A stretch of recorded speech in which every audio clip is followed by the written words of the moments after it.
जय हिंद। मेरा नाम है रवि। आपका स्वागत करता हूं अर्थवर्धन चैनल में। कैनरा रोबेको म्यूचुअल फंड अपना एक नया एनएफओ लॉन्च करने जा रहा है, जो कि है Canara Robeco balanced advantage fund. ये फंड सबके लिए है। ऐसा मैं क्यों बोल रहा हूँ वो मैं आपको आगे बताऊंगा।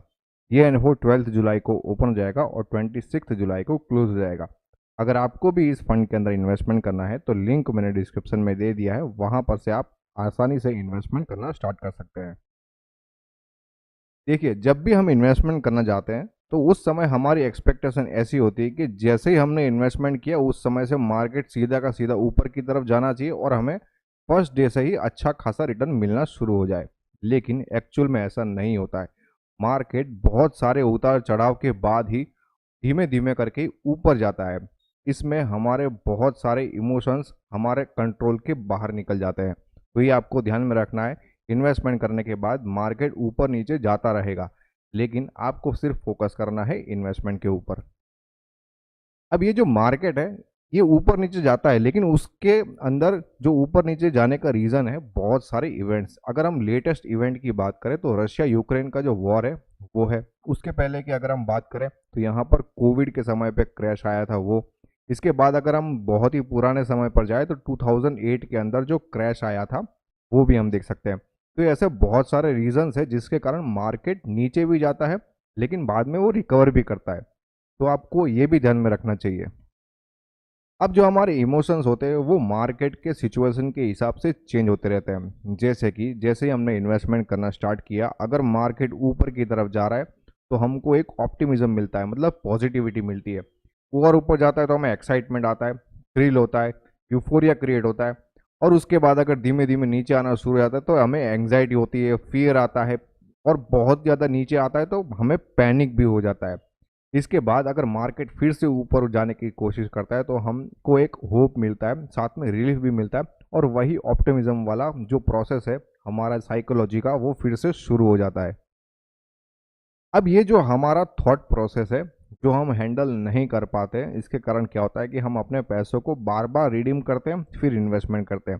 इसके कारण क्या होता है, हमारा जो एक्चुअल में इन्वेस्टमेंट का रिटर्न होना चाहिए था ये बड़ा वाला बार, लेकिन हमारा रिडम्शन और फिर से इन्वेस्टमेंट के कारण हमारा जो रिटर्न होता है वो बहुत ही कम हो जाता है। आप यहाँ पर देख सकते हैं कि इतना बड़ा यहाँ पर गैप क्रिएट हो चुका है। वो किसका गैप है? हमारे बिहेवियर के कारण। अगर हम अपने बिहेवियर को सही रखेंगे तो हम अच्छा खासा इन्वेस्टमेंट करके अच्छा खासा रिटर्न भी निकाल सकते हैं। अब ये जो मार्केट है इसके अंदर मैंने जो आपको बताया कि हम अपने पैसों को निकाल देते हैं जब मार्केट नीचे की तरफ जा रहा होता है। तो यहाँ पर आप जो कैश फ्लो है वो आउट किस तरीके से हो रहा है वो भी आप यहाँ पर देख सकते हैं। मार्केट यहाँ पर ऊपर जा रहा है और यहाँ पर लोगों ने बहुत ही तेजी से पैसा लगाना शुरू किया, लेकिन मार्केट जब थोड़ा सा ही नीचे गया तो बहुत ही अचानक से लोगों ने पैसा निकाल दिया। तो ये बार बार कंटिन्यू होता है। थोड़ा सा मार्केट ऊपर जाता है तो बहुत सारा पैसा आता है, और जैसे ही थोड़ा सा मार्केट अगर नीचे की तरफ गया तो बहुत सारा पैसा निकल जाता है। ये कंटिन्यूसली हम अपने बिहेवियर के कारण यही जो फॉल्ट है वो हम दोहराते रहते हैं। अब ये जो बैलेंस एडवांटेज फंड है इसकी कुछ खासियत है। तो इसके अंदर क्या होता है कि बेटर रिस्क एडजस्टेड रिटर्न्स मिलते हैं। साथ में यहाँ पर दो तरीके के इन्वेस्टमेंट मेथड को यूज़ करते हैं, जैसे कि यहाँ पर अपसाइड पार्टिसिपेशन को बढ़ा देते हैं और दूसरा डाउन साइड जो होता है, मार्केट जब नीचे की तरफ जा रहा होता है तो उसके जो रिस्क होते हैं उसको मैनेज किया जाता है। और उसके अलावा भी बहुत सारे बेनिफिट्स भी हमें को होते हैं, जैसे कि टैक्स के अंदर हमें बेनिफिट मिलता है। अब ये जो बैलेंस एडवांटेज फंड है इसके अंदर दो टाइप के एसेट क्लास होते हैं, जैसे कि पहला है इक्विटी और दूसरा है यहाँ पर फिक्स्ड इनकम। ये फिक्स्ड इनकम है, ये मेन यहाँ पर कैरेक्टर प्ले करता है। अब मार्केट जब नीचे की तरफ जाता है तो उस समय अगर हमारी फिक्स्ड इनकम की क्वांटिटी ज़्यादा है तो हमारे जो कैपिटल है उसको ये प्रोटेक्ट करता है। और मार्केट जब ऊपर की तरफ जा रहा होता है तो उस समय अगर इक्विटी की क्वांटिटी ज़्यादा है तो हमें अच्छा खासा गेन मिलता है, मतलब अच्छा खासा प्रॉफिट मिलता है। अब हम देख सकते हैं कि अलग अलग सिचुएशन के अंदर अगर हम इक्विटी और फिक्स्ड इनकम को चेंज करते रहते हैं तो हमारा रिटर्न किस तरीके से बैठता है। तो यहाँ पर हम देख सकते हैं कि अगर हम 95% इक्विटी और 5% यहाँ पर फिक्स्ड इनकम को रखते हैं तो यहाँ पर हम देख सकते हैं कि एवरेज रिटर्न कितना बैठता है 17.6% का। 70% इक्विटी हो गया और 30% फिक्स्ड इनकम, तो यहाँ पर हमारा रिटर्न होगा 14.8% का। और 50% इक्विटी और 50% फिक्स्ड इनकम हुआ तो हमारा रिटर्न बैठता है 12.6% का। और अगर हम इक्विटी को कम कर देते हैं और 70% फिक्स्ड इनकम कर देते हैं तो हमारे यहाँ पर स्टैंडर्ड डिविएशन जो होता है वो बहुत ही कम हो जाता है, लेकिन हमारा रिटर्न भी थोड़ा कम होता है, लेकिन सेफ्टी ज़्यादा रहती है।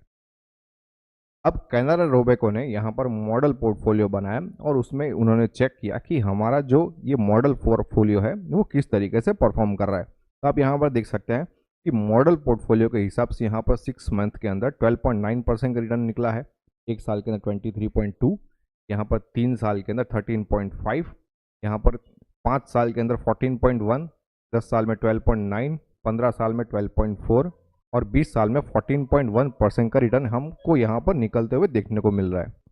Canara Robeco balance advantage fund ये एनएफओ 12 जुलाई को ओपन हो जाएगा और 26 जुलाई को क्लोज हो जाएगा।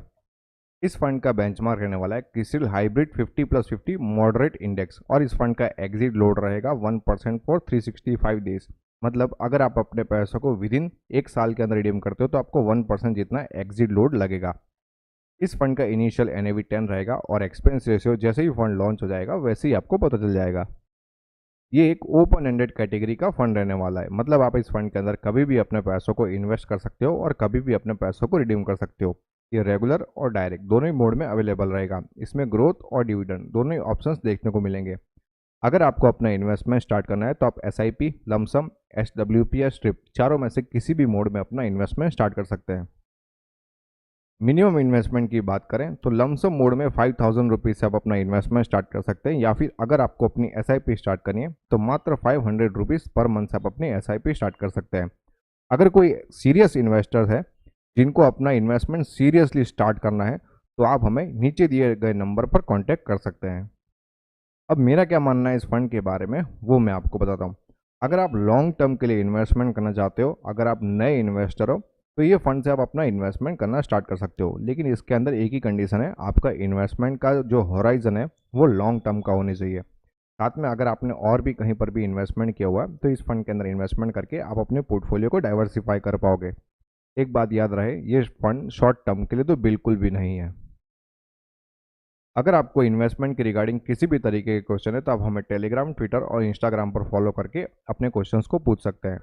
होप ये वीडियो आपको पसंद आया होगा। अगर ये वीडियो आपको अच्छा लगा तो लाइक करो, शेयर करो और सब्सक्राइब करो। Thanks for watching.